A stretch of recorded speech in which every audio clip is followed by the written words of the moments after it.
comment on, we recently just passed the 50th anniversary of hip hop.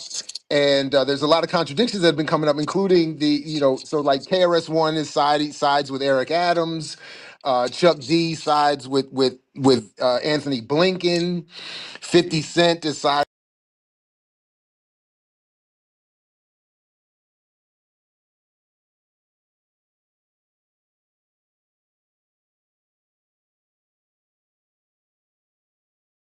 with Donald Trump.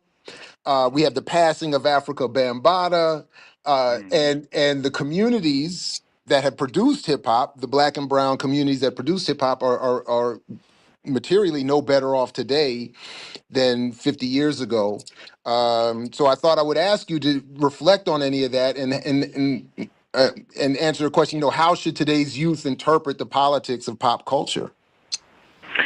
Well, you cannot analyze pop culture without thinking of it as a great contradiction.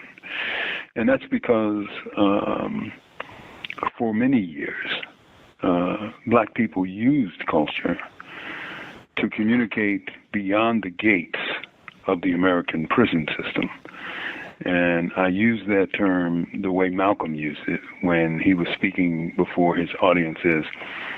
And he mentioned he was in prison, and people act shocked. He said, "Don't be shocked when I say I'm in prison." He said, "Long as you south of the Canadian border, all of us are in prison." And when you think about culture as it has been used historically by black performers, it has been used as a tool, literally, of liberation. And think about this, during the Civil Rights Movement, the spirit of that movement was enmeshed in the music of the people. And the songs, right, were, like gospel-like and what W.B. Du Bois would call sorrow songs. It was the songs of the people that gave them the energy to march into the gates of hell, right, in the South. And to keep on marching, keep on marching, keep on marching until freedom is won, right? Our way of thinking about that period and our language is influenced by our knowledge of the music. On the other hand, what you had were really spectacular artists like Duke Ellington and Miles Davis and jazz artists, right, who were performing brilliantly and loved around the world. That's how they kind of circumvented the apartheid system in the United States. And then we come to hip-hop. Think about this. Very few art forms in our post-slavery history have lived as long as hip-hop, to the exclusion of other forms of music. Because if you think about it, for a while now, our music developed like almost on a 30-year structure, right? And some were like shorter than that. I read the book about funk, right? And how funk got displaced by disco, right? Now that's a corporate way of looking at the music, but you cannot think about the music without thinking about the corporate forces that have profited from the music. And I speak here not of the MCs or performers or even some of the great businessmen in hip-hop, because for real, they took pennies, right? While the distributors of that music took billions. How much money did hip-hop make? Hip-hop made roughly $68 billion a year. Now, if I'm part of the big five distributors, right, that are like eating this kind of cake, I'll pay somebody $400, $500, $600 million to produce this music, as long as I can distribute it and get my cut off the top, right? The computer system has disrupted that pay flow. But what we always have to think about is the political impact of our culture on the world and, more importantly, on ourselves. And I would tell brothers and sisters when we walk in the yard and talk about this, I would say they have poisoned the well of our culture. Right? Radical politics, only the aesthetics of it. So my question is, what does it look like to re-engage these politics within art and media now as we're, dealing with online content and new media? What do you think people should be trying to do? Is it even reasonable to say that we can use these tools for those means? Well, the bottom line is consciousness, right? Because consciousness makes all other things possible. I think about this, and I often laugh when I think about this. Can you hear me? Mm-hmm. What would Huey P. Newton and Eldridge Cleaver have done with what we call social media?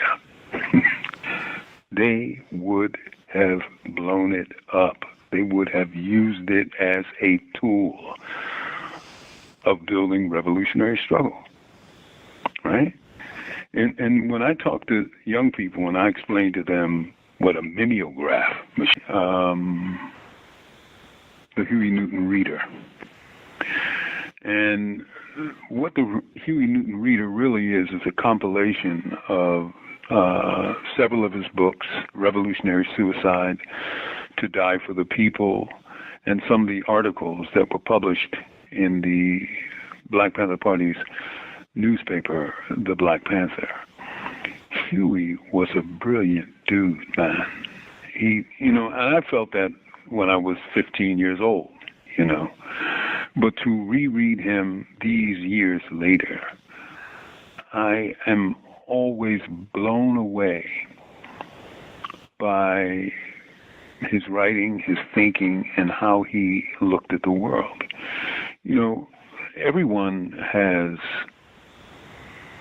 an ideology that's a way of looking at the world based on their political beliefs and assumptions and, in some ways, certainties, right? But that only means something if that ideological theory is correct about what's happening in the world and what will happen. In 1970, Huey wrote an article that criticized and condemned the USSR for what was called peaceful coexistence. That is that the USSR, the Union of Soviet Socialist Republics, that a lot of people called Russia, but it was a part of a bigger federation, announced that it would peacefully coexist with the capitalist empire of the United States of America. Huey said his understanding of what that meant was that we don't really have nations anymore. We have scattered communities, right? And we have entities that call themselves nations. But he said whenever there is an empire, that empire really rules around the world. And look at what's happening this very day. When the U.S. goes into Venezuela and steals not just their president and the first lady, but their oil, tons of their oil. It's mine, I'm taking it. I mean, and look what's happening right now, right, in Iran. Right? So Huey said, if the empire can come into your country, recognize that in order to bring the people to the level of consciousness where they would seize the time, it would be necessary to serve their interests in survival by developing programs which would help them to meet their daily needs. For a long time, we have had such programs not only for survival, but for organizational purposes. Now, we not only have a breakfast program for school children, we have clothing programs, we have health clinics which provide free medical and dental services. We have programs for prisoners and their families, and we are opening clothing and shoe factories to provide for more of the. We recognize that in order to bring the people to the level of consciousness where they would seize the time, it would be necessary to serve their interests in survival by developing programs which would help them to meet their daily needs. For a long time, we have had such programs not only for survival, but for organizational purposes. Now, we not only have a breakfast program for school children, we have clothing programs, we have health clinics which provide free medical and dental services. We have programs for prisoners and their families, and we are opening clothing and shoe factories to provide for more of the. We recognize that in order to bring the people to the level of consciousness where they would seize the time, it would be necessary to serve their interests in survival by developing programs which would help them to meet their daily needs.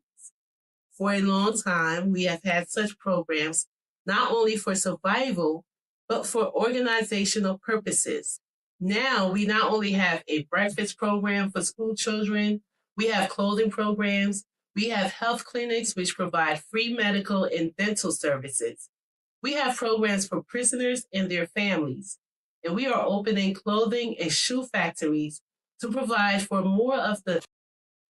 We recognize that in order to bring the people to the level of consciousness where they would seize the time, it would be necessary to serve their interests in survival by developing programs which would help them to meet their daily needs.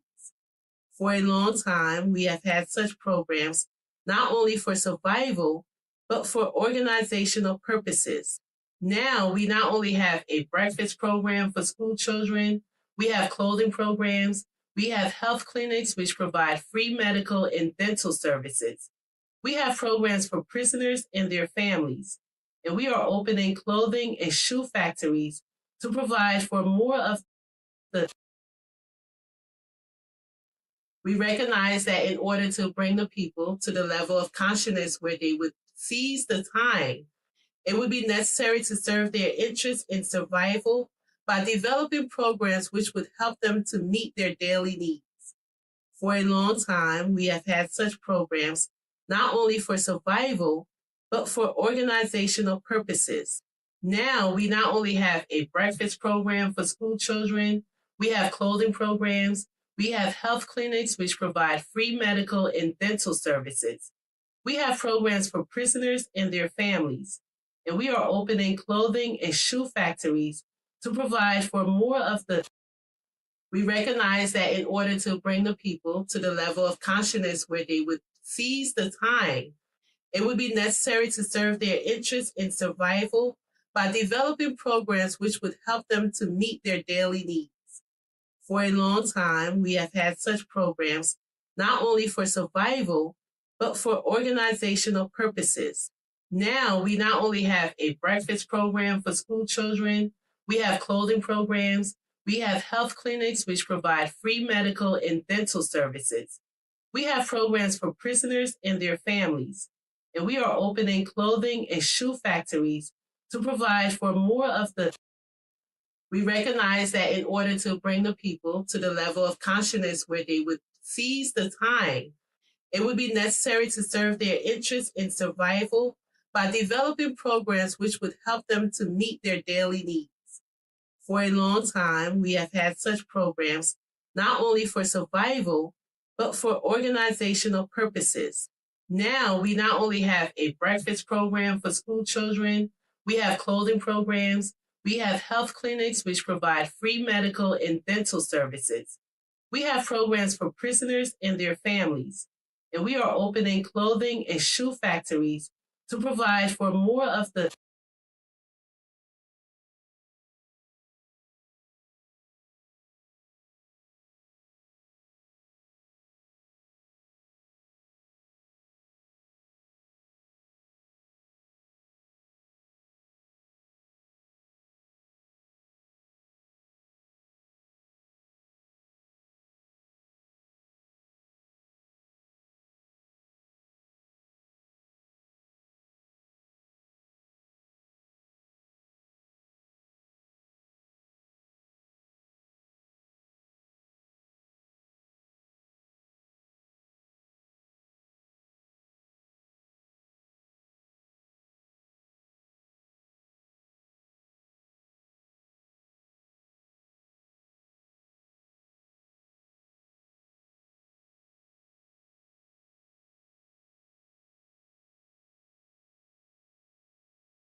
I'm still muted. I shouldn't be muted now.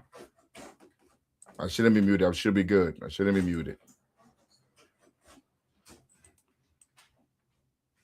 Welcome to the Bobby Hutton Political Education course. Each week, students will be assigned readings and videos to study and will convene once a week to discuss the material, interpret and break down the core concepts, questions, and answers, and to prepare for next week's study materials. Remember that taking notes can be really beneficial, even audio ones, and don't be afraid to ask for help. We're all in this together. Let me see. What time is it? 7:32. We started a little bit kind of early, so we're gonna be tuning out of Instagram early too, like 20 minutes early. So I'm not gonna waste a lot of time. I'm gonna try to go through this as fast as possible. Each week, you're encouraged to bring the following: quotes from the material, questions you have, your interpretation of the material, core concepts, revolutionary spirit. The first duty of a revolutionary is to be educated. To be a Panther, we must understand our history, our political line, strategies to overthrow our oppressors. Upon completion of the political education program, graduates will become members of the UPM, United Panther Movement. It don't mean you're a Black Panther. You're just part of the United Panther Movement. You believe in the 10-point program and the work we do in our communities. You will receive recognition and be encouraged to begin organizing in your local community. Today we're talking about, we're going to be going through Combat Liberalism. Book of Mao Zedong's Combat Liberalism from... Yeah, that's what we're going to be doing. We're going to listen to the audiobook of Combat Liberalism by Mao Zedong. The red book, the red book is really like our Bible. I mean, that's what we use to really, like what's the code of ethics on what we do and why we do what we do. I'm about to play because I told you I didn't want to waste too much time. So I'm gonna play it and I'm gonna stop it briefly to explain a few things. Hey, General Secretary, come here for a second. But so I'm gonna start it now. September 7th, 1937. Let's get into the audiobook. We stand for active ideological struggle because it is the weapon for ensuring unity within the party and the revolutionary organizations in the interest of our fight. Every communist and revolutionary should take up this weapon. Like he's saying, we stand for active ideological struggle. Active ideological struggle means one person don't run everything. Like we have active ideological struggle where like my decisions, what I believe, what I want to do, that's not the end all be all.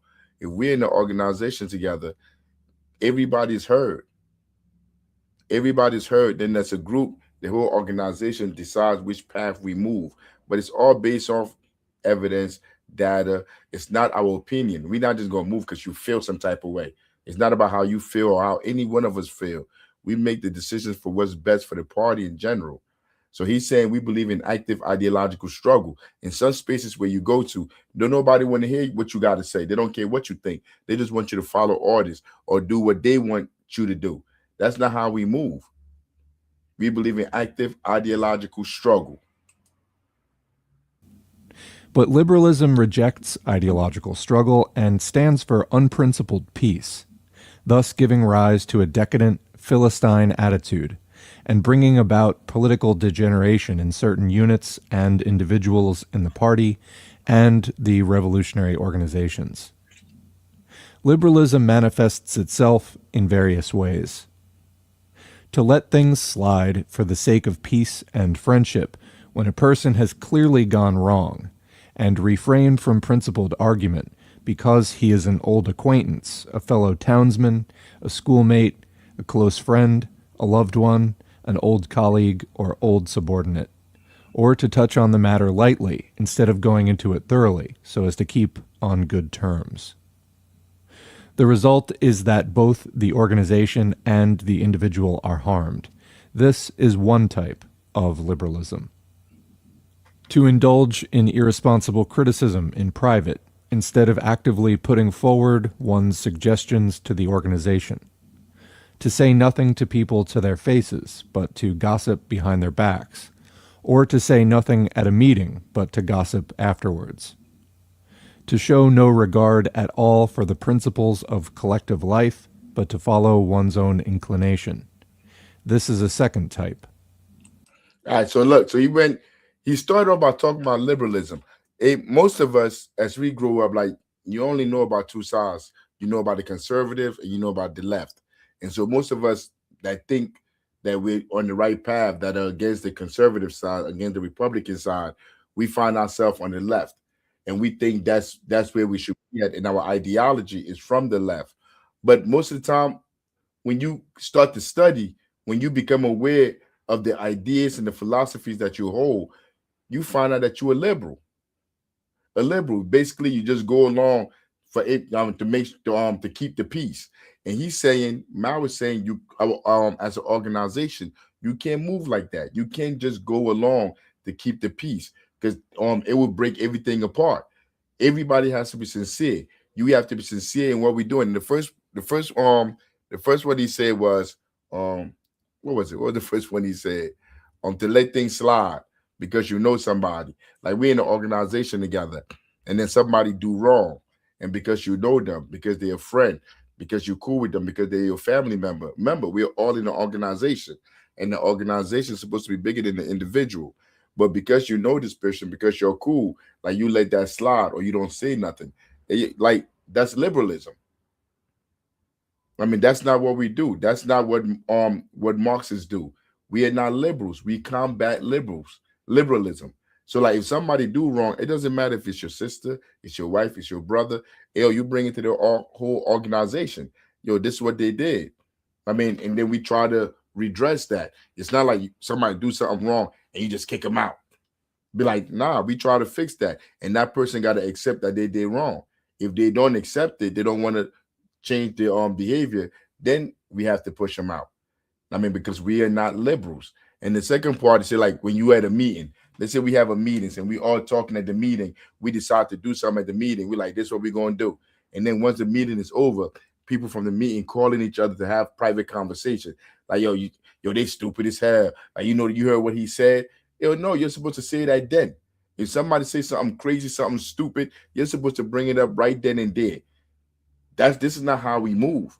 I mean, and if you've been in an organization before, that's how people behave. They go home and they got they got their little camps and they're talking about the other people on the other side. We don't move like that. Both of those practices are liberalism, and they can destroy everything that we're trying to put together. So we are not liberals.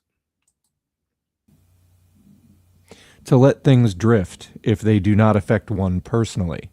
To say as little as possible while knowing perfectly well what is wrong. To be worldly wise and play safe and seek only to avoid blame. This is a third type. Not to obey orders, but to give pride of place to one's own opinions. To demand special consideration from the organization, but to reject its discipline. This is a fourth type. To indulge in personal attacks, pick quarrels, vent personal spite, or seek revenge instead of entering into an argument and struggling against incorrect views for the sake of unity or progress or getting the work done properly. This is a fifth type. To hear incorrect views without rebutting them, and even to hear counter-revolutionary remarks without reporting them, but instead to take them calmly as if nothing had happened. This is a sixth type. To be among the masses and fail to conduct propaganda and agitation, or speak at meetings, or conduct investigations and inquiries among them, and instead to be indifferent to them and show no concern for their well-being, forgetting that one is a communist, and behaving as if one were an ordinary non-communist. This is a seventh type. To see someone harming the interests of the masses and yet not feel indignant, or dissuade or stop him or reason with him, but allow him to continue. This is an eighth type. To work half-heartedly without a definite plan or direction. To work perfunctorily and muddle along, quote, so long as one remains a monk, one goes on toiling the bell, unquote. This is a ninth type. to regard oneself as having rendered great service to the revolution, to pride oneself on being a veteran, to disdain minor assignments while being quite unequal to major tasks, to be slipshod in work and slack in study. This is a 10th type. To be aware of one's own mistakes, and yet make no attempt to correct them, taking a liberal attitude towards oneself. This is an 11th type. We could name more, but these 11 are the principal types. They are all manifestations of liberalism. Liberalism is extremely harmful in a revolutionary collective. It is a corrosive which eats away unity, undermines cohesion, causes apathy, and creates dissension. It robs the revolutionary ranks of compact organization and strict discipline, prevents policies from being carried through, and alienates the party organizations from the masses which the party leads. It is an extremely bad tendency. Liberalism stems from petty bourgeois selfishness. It places personal interests first and the interests of the revolution second, and this gives rise to ideological, political, and organizational liberalism. People who are liberals look upon the principles of Marxism as abstract dogma. They approve of Marxism but are not prepared to practice it, or to practice it in full. They are not prepared to replace their liberalism by Marxism. These people have their Marxism, but they have their liberalism as well. They talk Marxism but practice liberalism. They apply Marxism to others but liberalism to themselves. They keep both kinds of goods in stock and find a use for each. This is how the minds of certain people work. Liberalism is a manifestation of opportunism and conflicts fundamentally with Marxism. It is negative and objectively has the effect of helping the enemy. That is why the enemy welcomes its preservation in our midst. Such being its nature, there should be no place for it in the ranks of the revolution. We must use Marxism, which is positive in spirit, to overcome liberalism, which is negative.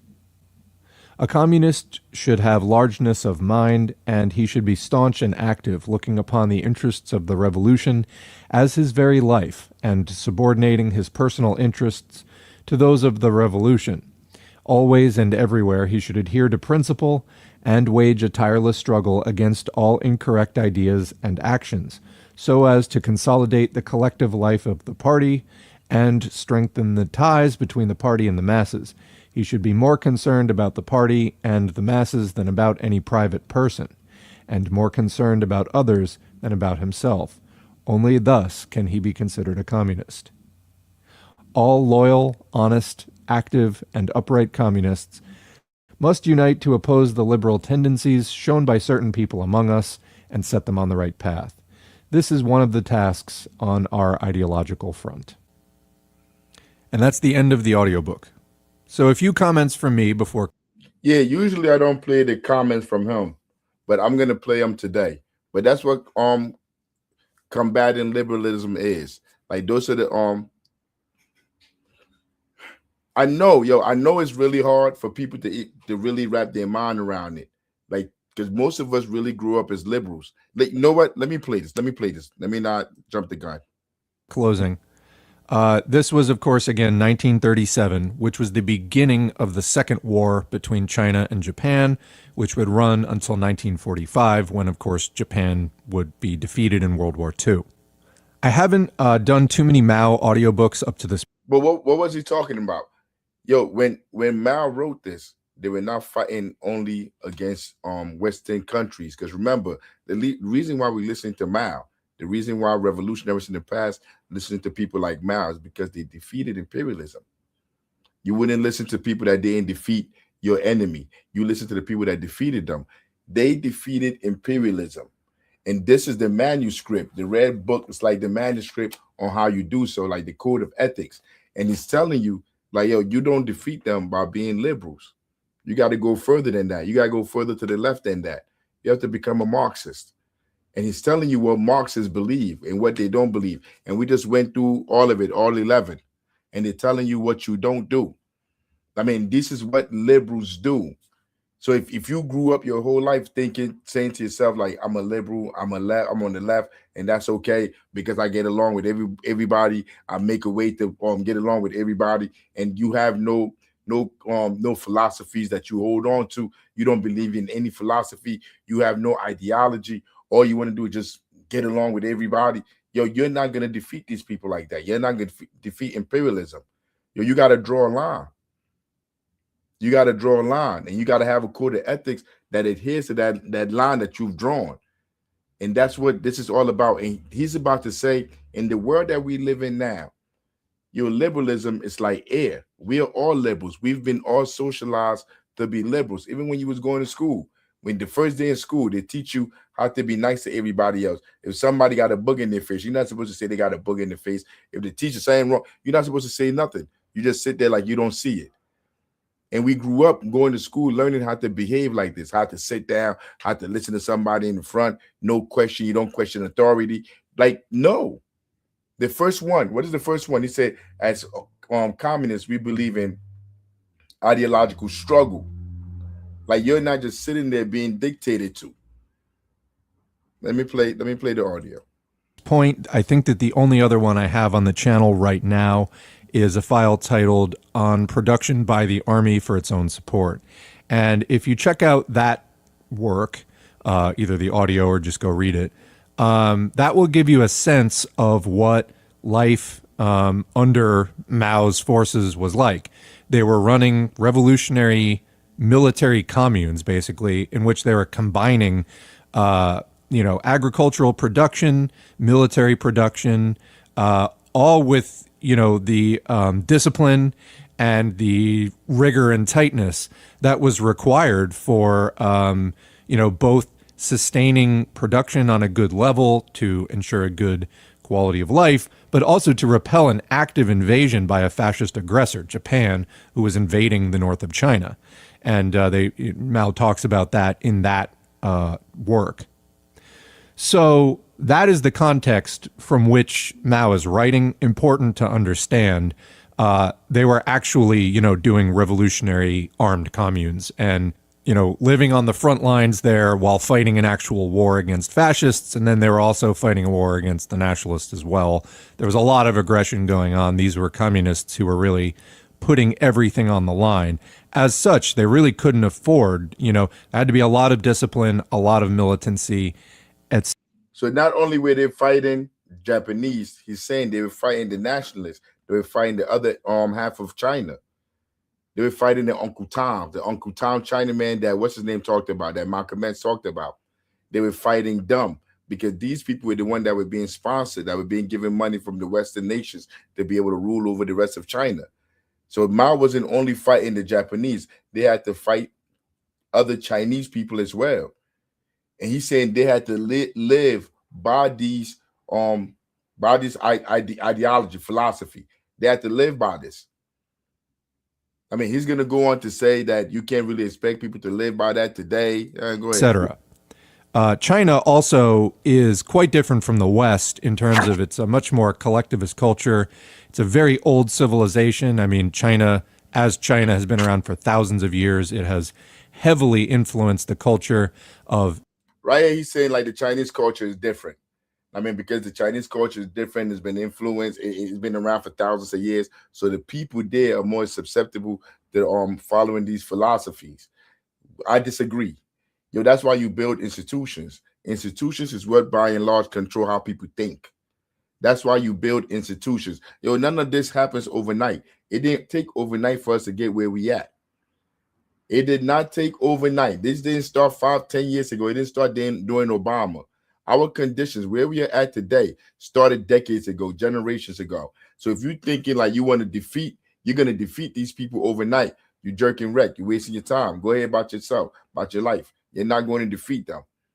This is a way of life. If we want to change our material conditions, we must look at it as our struggle as a way of life every day. Every single day you wake up, you must be working on this like a piece of painting. So to him, it may seem like people can't do this now because they haven't been socialized to think this way. Yeah, you're right, but that's not the end of it. Once you understand that, you build institutions that will produce the minds that you're trying to work with. That's the only way. You can't skip forward. You can't go get the minds that they've already socialized and try to break those minds. You'll be spinning your wheel. Because most of the people, the minds that they're using, the people that they're using to oppress the rest of us are our kids or future generation. We are the people. We have all the power. And if we don't put the things in place to be able to harness that power, we're never going to win. And the most important thing, the beginning of everything is institution building. Building institutions that's going to take care of the people. That's how you walk away from theirs. Your city hall is a building. The police department is a building. All these places are just buildings. If the people walk away from them, those buildings crumble and die. But we haven't been organized to understand that. People think they could vote their way out of it. They think they could talk their way out of it. Even though it's been 100 years of the same failure over and over and over, they think like the next time they vote, they're going to change something. It doesn't work like that. You have to build your own institutions. Many places around it, Korea, Japan, etc., for thousands of years. A lot of these places got their culture from China when it was an empire for, again, very, very long time. So in, both the average Chinese peasant was, raised in with a very different set of values than we would have in the West. Also, the main point that I'd like to draw here is that we in the West, listening to this, in the United States, in Canada, in Europe, wherever you are, living in an advanced bourgeois society, we are living liberalism in every possible form, day in and day out. It's inculcated. These values are inculcated into us at birth, pretty much. Our culture is stitched together corporate marketing campaigns, as well as like a patchwork of leftover traditional cultures. So who is stitching that culture together? He's telling you we're living liberalism. Who is stitching that culture together? These people, these savages right here. You're about to see at the let me bring it up. Is clearly filled with people who, at the very least, seem to have a more utopian, transformative, whatever word you want to call it, view of the technology than you're expressing here, right? And you were. That's Peter Thiel. If you don't know who Peter Thiel is, you need to Google and find out who Peter Thiel is. But when everybody's running around saying Trump, Trump, Trump, Trump is the problem, Trump is the problem, Trump, Trump, Trump, Trump, Trump. People talk about these politicians. It's people like this long face, elbow face, looking like Pinky in the Brain. These are the people that rule the world, that give Trump money, that's been funding Trump, that's been funding Vance, helping them move through this political world, giving them millions of dollars. These are the people. Look at them. And I want you to hear what he's saying, how they think of the rest of us, how they see us. Pay attention. Mentioned earlier the idea that the modern world used to promise radical life extension and doesn't anymore. It seems very clear to me that a number of people deeply involved in artificial intelligence see it as a kind of mechanism for transhumanism, for transcendence of our mortal flesh, and either some kind of creation of a successor species or some kind of merger of mind and machine. And so they're saying this tech people, these people like Elon Musk, Peter Thiel, these people, the money behind the politicians, the money behind the Trumps, the people that really decide the system, people that control our local schools, these billionaires, they control what your child knows in your little local ghetto community college, whatever. They control what they learn. I want you to listen to what these people are talking about. They're talking about how tech for the future, they want to grow it to a point. Let me shut up, man. Listen. Do you think that's just all kind of irrelevant fantasy? Or do you think it's just hype? Do you think people are trying to raise money by pretending that we're going to build a machine god, right? Is it hype? Is it delusion? Is it something you worry? A machine god. They're talking about what is it? AI. They're talking about AI, like the future. AI taking over everything. They're talking about creating a computer god, a robot god, a AI god, meaning they're going to combine humans with machines. because they don't need humans no more. They don't need humans to pick cotton no more. They don't need humans to work in factories no more. They're building machine and they're coming with a whole new technology that's going to do away with the need of making slaves. You really don't need slaves no more. Everybody's going to be out of work. All these jobs, all these people that's working in the middle class jobs that are thinking that they're doing something, that this is not going to affect them, they're about to lose all their jobs because AI is coming. And what these people are planning to do, we have no say-so in it. If you think you do, you're naive. You've been bamboozled and hoodwinked. We just went through the Red Book, and it's telling us about our code of conduct is to be able to defeat people like this. And I'm going to show you in a minute, because he just asked them. He talking about all these people that's coming out, these tech bros, talking about they're about to come out with AIs where you're going to basically be able to merge like human beings and computers and robots together to produce another form of a higher being, a higher species. I mean, that's the conversation they're having. You good with that? You want to be a half a robot? This is where you want to go? Because this is like what they're talking about on the surface. They're not talking about that. Yo, let me play it, man. I don't want to go too deep. I think you would prefer the human race to endure, right? You're hesitating. Yeah, well, you asked him, you would prefer the human race to endure. He can't answer the question. He got to think about the question. When we say we fight for the people, we mean we fight for the people. All power to the people. I live for the people. I die for the people. Yo, they just asked them, this billionaire, the people that's funding these politicians that you think you can just go vote and get rid of. And when you go vote for somebody, they're going to go in. Yo, they're listening to people like him. When these politicians go in office, they're listening to people like Peter Thiel. They're not listening to you, stupid. And this is how he feels about human beings. I'm going to bring it back. Let him ask the question again. I think you would prefer the human race to endure, right? You're hesitating. Yeah, well, yes? I don't know. I would. This is a long hesitation. This is a long hesitation. There's so many questions implicit in this. Should the human race survive? Yes. Okay. But I also would I also would like us to radically solve these problems. Right. And so, it's always, I don't know, transhumanism is this, the ideal was this radical transformation where your human natural body gets transformed into an immortal body. And who told him that's what we wanted? Who told him we want our bodies to be transformed into whatever he's talking about? Who told him that? Yo, people can't even eat, can't even pay rent. Who told you that? Yo, you see, this is why people go missing. You running around here talking, like wondering why everybody going missing. These are the reasons why people go missing. They don't get held accountable. This is the Epstein class. Listen to what they're talking about. This is what they're talking about they want to do. And remember, this is the surface. They're not really telling us how they're going to do this.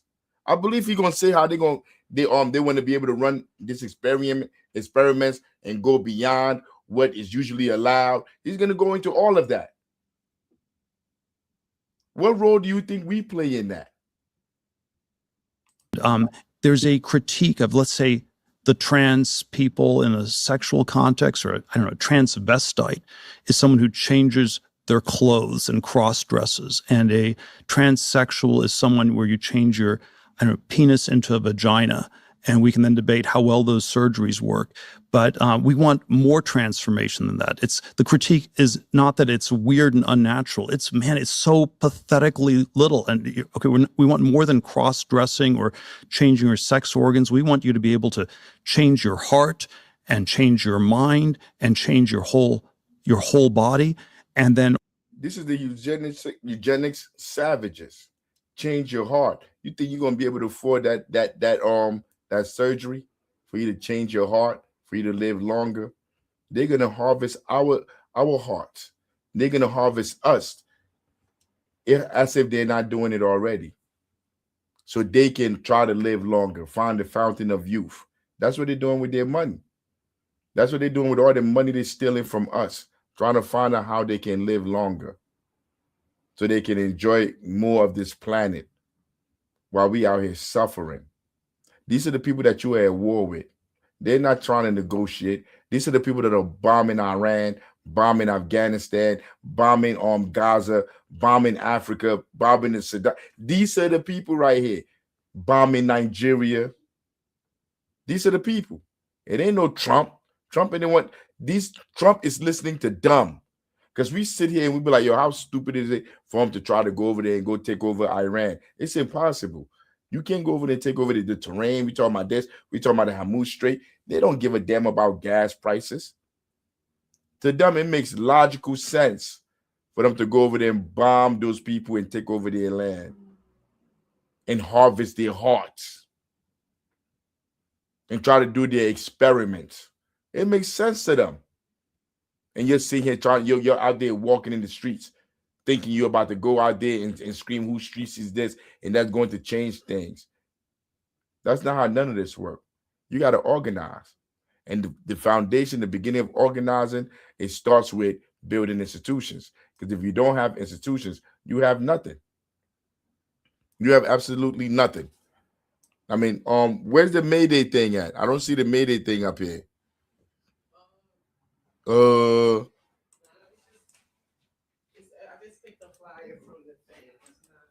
Right here on Mayday. What you call? We going to Mayday on May 1st. We're going there to go try to see if we can find more people that are interested in building institutions to serve the people, to work with the people. We're gonna be there. A couple of us gonna be there. We're going up there with the Unity Project with Comrade Jeremy. Who put it up there? Who was that me that put it up? Not I think I put it. Impressive, some of which are No.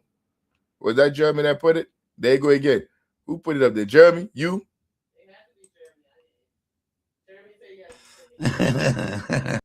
You funny as hell. Sorry. Because I was already. I didn't know I was on stage. Shit. You on stage? You already on here. I guess. But yeah, but that's the reason why we're going.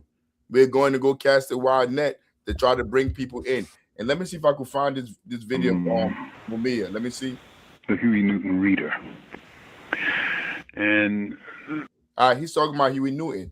Huey Newton is the founder of the Huey Newton and Bobby Seale are the founders of the Black Panther Party. And this is Mumia Abu-Jamal. I heard this interview this morning was done by Jared Ball and I think FD something, the other guy that was on there with him. And they were asking him something. They were asking, let me see how long.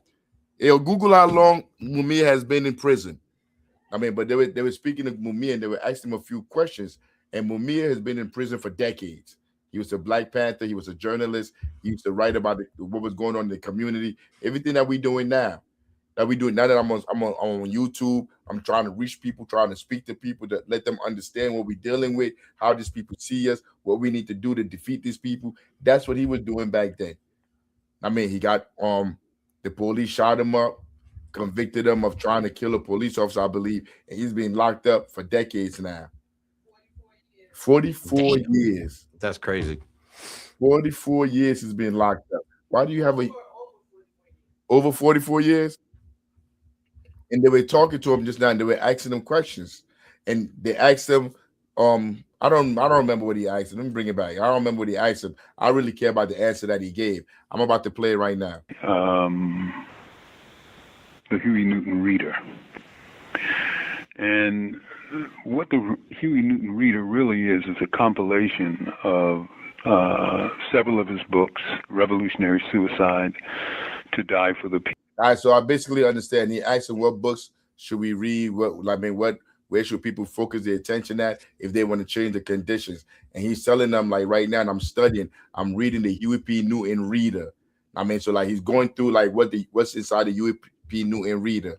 People and some of the articles that were published in the Black Panther Party's newspaper, The Black Panther. Huey was a brilliant dude, man. And I felt that when I was 15 years old, but to reread him these years later, I am always blown away by his writing, his thinking, and how he looked at the world. You know, everyone has an ideology that's a way of looking at the world based on their political beliefs and assumptions and, in some ways, certainties, right? But that only means something if that ideological theory is correct about what's happening in the world and what will happen.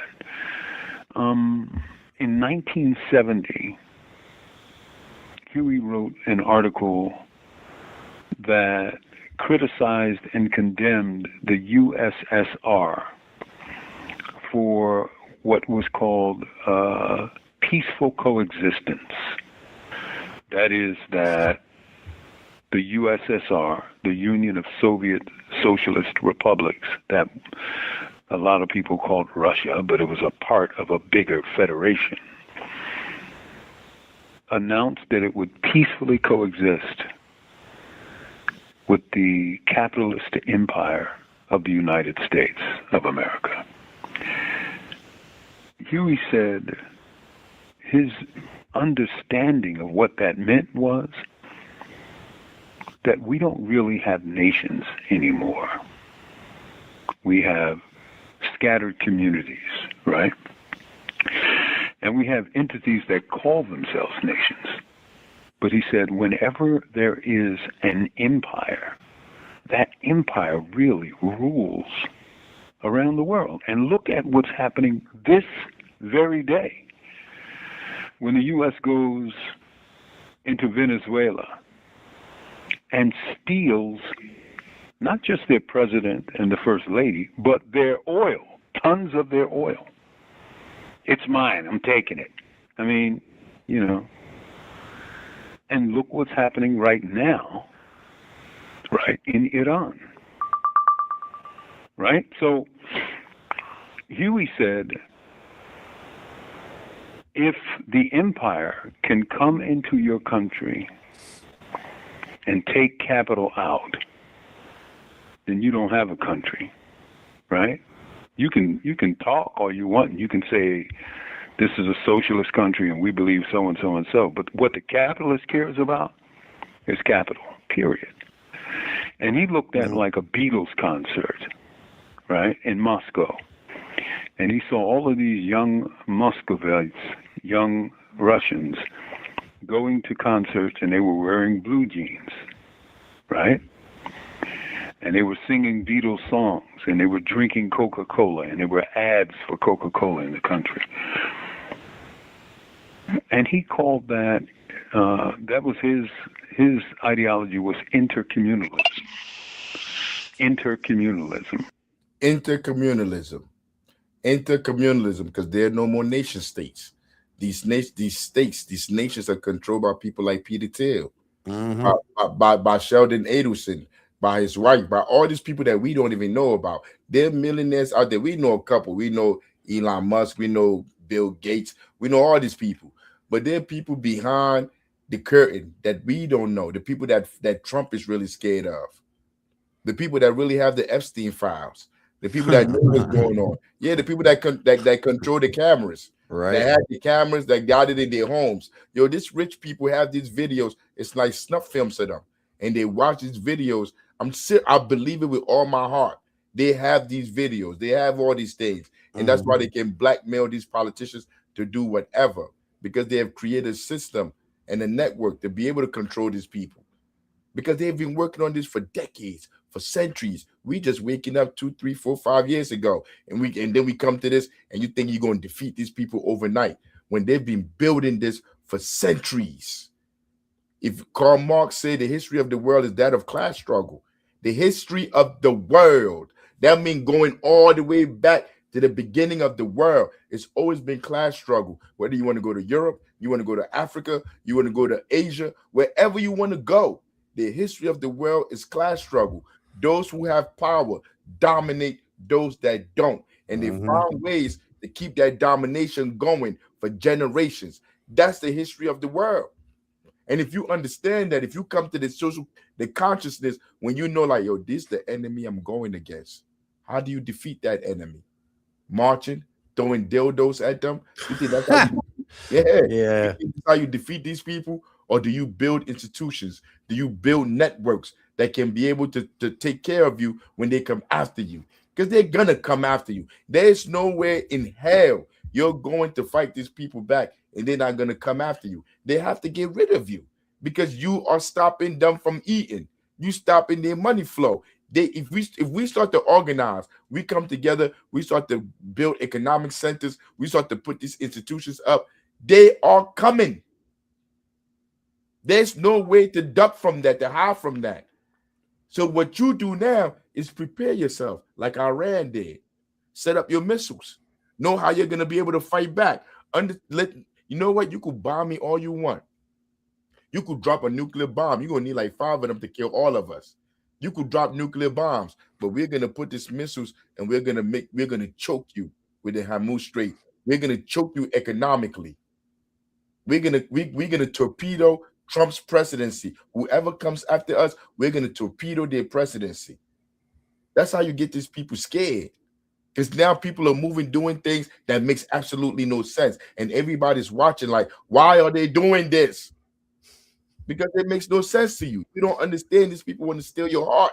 They want to harvest your bones. They want to harvest everything. They want to go to Iran. Yo, I saw a story weeks ago that they were harvesting Israel was harvesting the Palestinians' organs. They actually, as a fun fact for you, they actually just broke a Guinness World Record for having the world's largest skin bank. Just think about that for a second. No, that's real. Like where did all that skin come from? You know what I mean? Like, but you sitting down in your home in Ohio and wherever you at, and you're not even thinking like that. You're thinking, oh my God, all these people over there, they're gonna drop bombs on these people. Oh my God, why they're not gonna do that? America's not gonna do that. But you're not thinking like they thinking. Yeah. Your mind is not like Peter Thiel. Peter Thiel said he want to be able to have a new heart. You could just plug a new heart in. And if you think he's talking about you stupid. You can't even ain't even got no insurance. You think they're talking about this technology for you? Yeah, pretty soon they're gonna start doing probably travel restrictions and shit like that. Or I mean, travel is gonna be for the wealthy. Even driving my car soon is gonna be just for the wealthy only. Yo, this guy right here, Jared Ball, the bald head dude. Yo, I talked to him. I had a conversation with him. I got the video probably on my Instagram page. That's like a year ago. And everything that Mumia is saying to him, I said to him. We have to build intercommunalism. We have to do cooperatives. Mumia told him that. But why did I know that? Because I studied Panther history. I studied what Pantherism is about. I studied what Panthers said we needed to do. I read Huey P. Newton. Yo, I think it was 2 weeks ago, we talked about Black Capitalism Reanalyzed. We talked about all of this where Huey P. Newton is talking about we have to do this all over. We even talked about what he's saying just now about no nation states, intercommunalism. We talk about all of that. I'm not making it up out of my head. I listen to genius, people that were brilliant. And he's going to go on to say, 25 years after Huey P. Newton made this prediction, the Russian Empire fell. In 89, 90, they fell after they made that deal. That's what he's going to go on to say. Like Huey P. Newton predicted it. And I'm sitting here in 2026 and I'm watching the world that Huey P. Newton predicted in the 70s. I'm not following nobody that's dumb. You think somebody like me will go follow a Pete Hegseth? Like, this is who I would look at as somebody that I should listen to, a liar. These people are pathological liars. Like, I'm going to sit there and listen to these people. Yo, you are crazy. Yo, the biggest insult you could ever give an intellectual is to treat them like they're idiots. I consider myself an intellectual. So why would I be running around here following somebody that's stupid?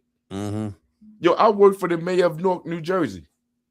I went to him and I told him, this person that you got that's supposed to be leading this program we're putting together, he's an idiot. I can't follow this clown. That's what I told him. Problem. Yo, that's what I told him. I'm like, I can't follow this clown. I've had that problem in the past too. Yeah, yo, he's an imbecile. Dude, he hated gay people. He hated Muslim people. He hated everybody. Like, this is the way that he talked. I mean, like, there was no ideology there. It was just straight ignorance. I'm like, you want me to be led by this dude? He's gonna destroy everything that we're trying to put together. So on May Day, we're going out there to find people that are serious about doing this work. Because if Jared Ball is serious, I mean, he would have a conversation with me. But Jared Ball work at a university.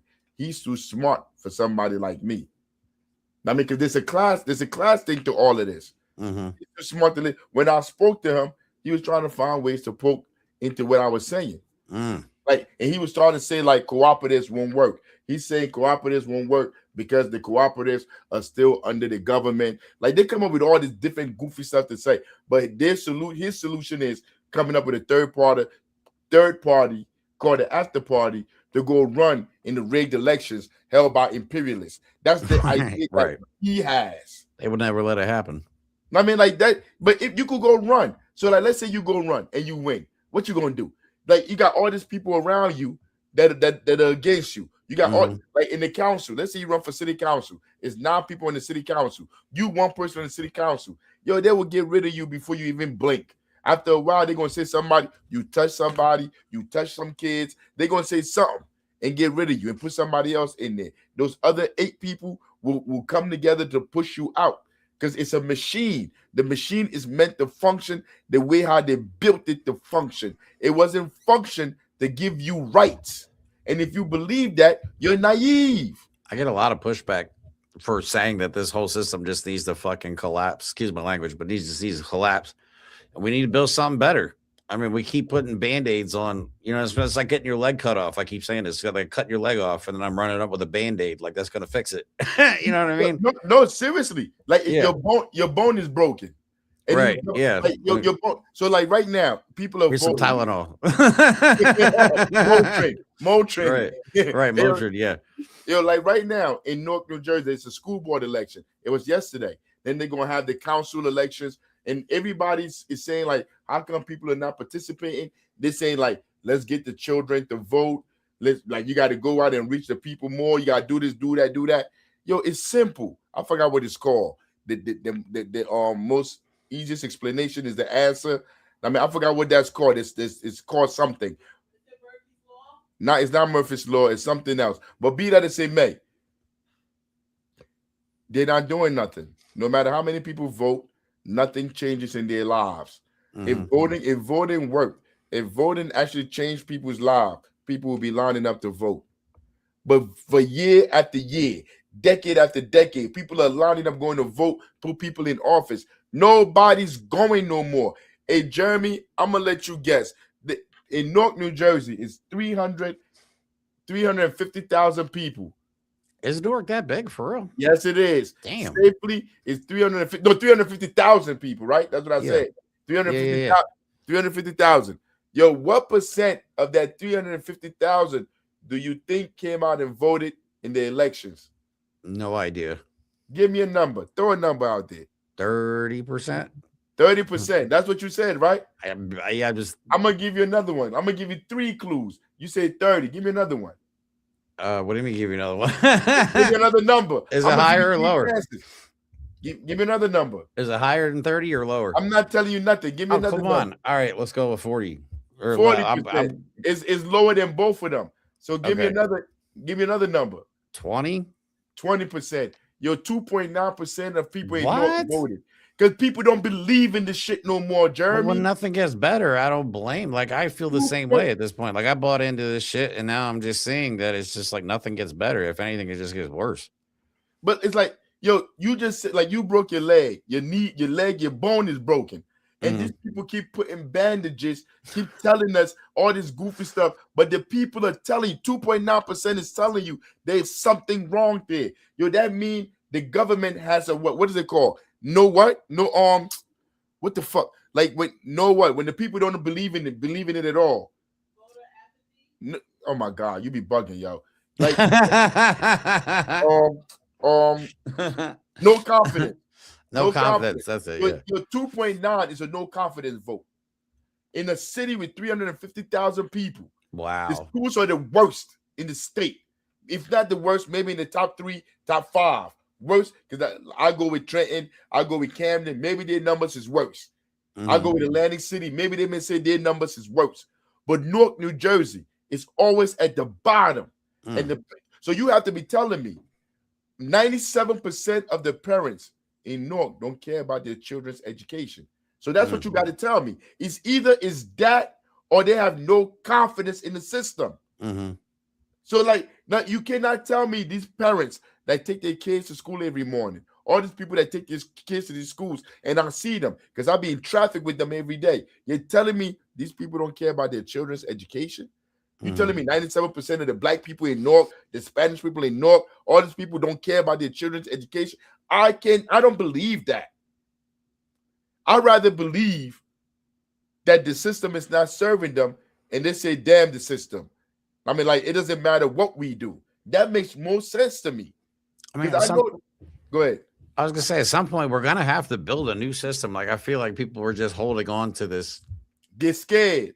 Right. A lot of people were scared. They don't know what that means, like rebuilding a society. They've never comprehended that before. They don't even want to comprehend that because they're scared of their jobs. They're scared of their jobs. They're scared of losing their place in society. They're scared of losing their friends. They're scared of losing their networks. When you start to challenge the system, there are penalties that come with it. People don't want to go through that. They refuse to go through that. So they do all this stuff. They lie to themselves, especially if they financially, if they petty bourgeois, if they work in the school system, if they work down in City Hall, if they're a police officer, if they have any one of these professional jobs, they can lie to themselves because they have a home. They're like, man, look, I'm living in the suburbs. I'm not taking a chance to go back to the hood, to the ghetto. I'm not doing none of that. So I'm going to keep my nose clean. I'm going to just go to work, mind my business, and I'm going to survive through this. That's how they're looking at it. I mean, I see where they're coming from. I mean, but like, whatever happens to you, you deserve it. I mean, you deserve it because if you're not willing to fight for your freedom, you deserve everything you got. You deserve what you're getting. I mean, like May 1st, man, we going out there. We going to be out, where's that, Washington Square Park? Is Rodrigo here? Yeah, we were talking about it the other day. I got to call him back. I got to call him again, too. We're trying to think of some stuff. But, yeah, we was thinking tables. I got flyers being made up. Tyler's making up some flyers that we could pass out. And, yeah, I'm looking forward to it. I can't wait to get back up into New York City. I mean, but we're going to go out there. I don't know. Rodrigo's supposed to let us know what we're going to be able to do out there. We could grill. I am not going around to go march anywhere. I'm not wearing my sneakers out, doing none of that goofy stuff. I'm not going to go fight no police. I'm not going to go threaten the police. Yo, I'm only there to ask people, are you serious about really working together in the community to build stuff? Because most of these marches, it's Marxists that go there. It be a lot of Marxist people that go there, revolutionary people that go there. It's May Day. May Day is supposed to be the Workers' Day. I mean, I'm thinking about putting something on the table that say, I think unions are like the police. Who wants to debate me? Yeah. Right. Yeah. Changed my mind. What is that shit Charlie Kirk used to do? Changed my mind. Yo, tell Rodrigo how can I bring Rodrigo up? Oh, you gotta send him the link. He got the link already. The invite or just the link to watch? You gotta actually invite him. Oh, I gotta send him an invite. Yeah, I could probably do that. And Rodrigo, go ahead, try to see if you can send it to him. Yeah, I can do it. I mean, we're gonna be down at Washington Square Park, man, on the 1st. That's a couple of days from now. I mean, we're gonna be at the table. We're gonna pass out our flyers. We're gonna have some hoodies. If you want to get your Black Panther hoodie, you want to support what we're doing, we're gonna have hoodies there. You gonna have some t-shirts, Jeremy? No, I don't have any inventory. The stuff I do is all like it's a company that keeps all the inventory, prints all the shit. But I need to get some for sure. Yeah, you gotta get some inventory. I'm poor, man. I can't afford this shit. Yo, you ain't lying. We've been holding on to the stuff we got for like 6 months now. No, I think we should definitely take a bunch of Panther stuff up there. That'd be dope. Yeah, we're gonna take some Panther gear out there, man. Yo, if you want to support the work we're doing in the community, yo, cop you a hoodie, man. I think a lot of people want what we have to offer. I just think they don't know what's available. Exactly. Like I feel like a lot of people are just going through the motions because they don't know. They haven't been told differently. Like a lot of people think like this is all new to a lot of us. You know what I'm saying? Like the activism shit. Hey, Muta, Muta said I'm tuned in. Hey, Muta, what's up? You want to go out there with us May 1st? May 1st. Let me know if you want to go out there with Hell it. yeah. Anybody wants to come out. I'm gonna be making a bunch of videos between now and then, man, just trying to get people to rally there. Yeah, make a couple of videos. If people, whoever's interested, they want to know what Pantherism is, what our ideas, they want to know what the other options are. Yo, pull up. We're gonna be there from what time we get in there, German? Like 2 o'clock? 2 o'clock, 2 to 4. Yeah, we're gonna be there like 2 to 4. We ain't nobody trying to be out there all day. If they say we could bring the grill out, I'm bringing the grill. Hell Say yeah. that. Muta said he coming. All right. He coming, man. Word up. Absolutely. I'm gonna holler at you, Muta. But man, I don't like taking the train. They talking about taking the train, Moo. Man, I'm thinking about driving out there, man. I don't care how far away I gotta park. I hate that. I hate that taking that train stuff, man. I'd rather be in the G-Rod. Yo, I got one of those. I got a foldable table I can bring with me if we need it. Yeah, bring the foldable table. All right, yeah, I can fit it in the back of my small ass car. I mean, we had a tent. I think we got one in the back. Got a little tent in the car, man. Might bring our little tent out with us, man. Bring something out. Stay out there for a couple of hours.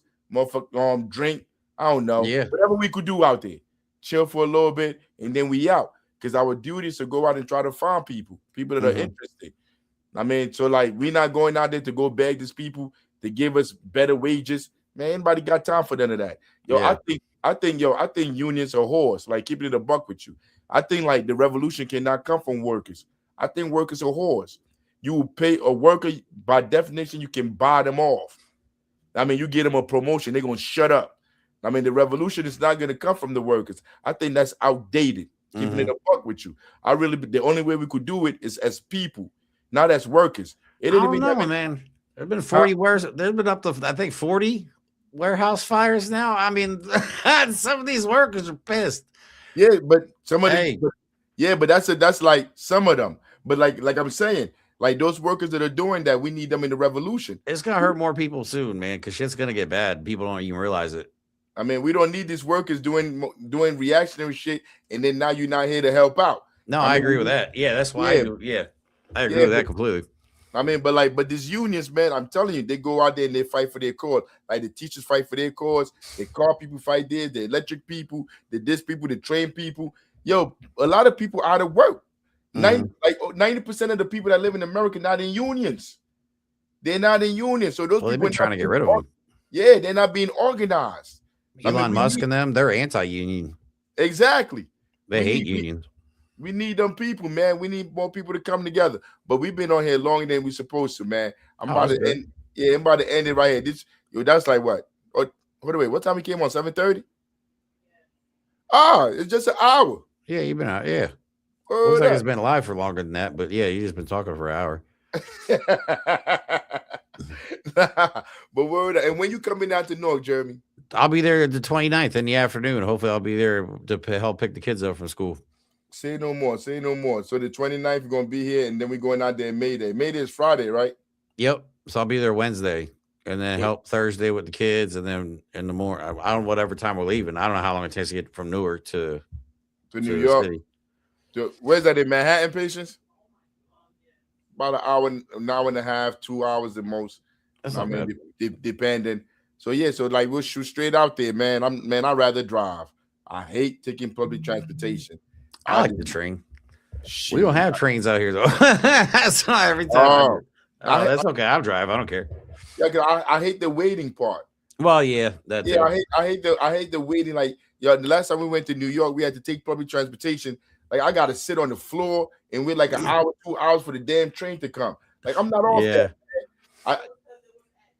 She talking about that's because it was at night. Yo, she going for the train. Yeah, I'm down for whatever. Yo, you don't have to spend money for parking, dog. Like we could park. I don't care if I gotta walk a mile. I'd rather walk a mile than stand and wait. You say what? Says the person that says he don't want to be walking. I'm about to mute her, yo. But it's not decided yet. I guess we're gonna have to decide this as an organization. So Saturday we're gonna put it to a vote and see if we driving or taking the car. Word up. Yo, anybody that don't want to, anybody that don't want to drive, you on my bad side. Yeah, I got my car's gonna explode. Word up. Yo, most likely we're gonna have to take the train. I think they're gonna beat me out. But not really. I know a few people that don't want to take no train. Yo, man, this is gonna be a hard fight right here. You're not gonna win this book. Hold up. I mean, but till next time, man, we about to be out, man. All power to the people. I live for the people. I die for the people. Talk to you later, Jeremy. See ya.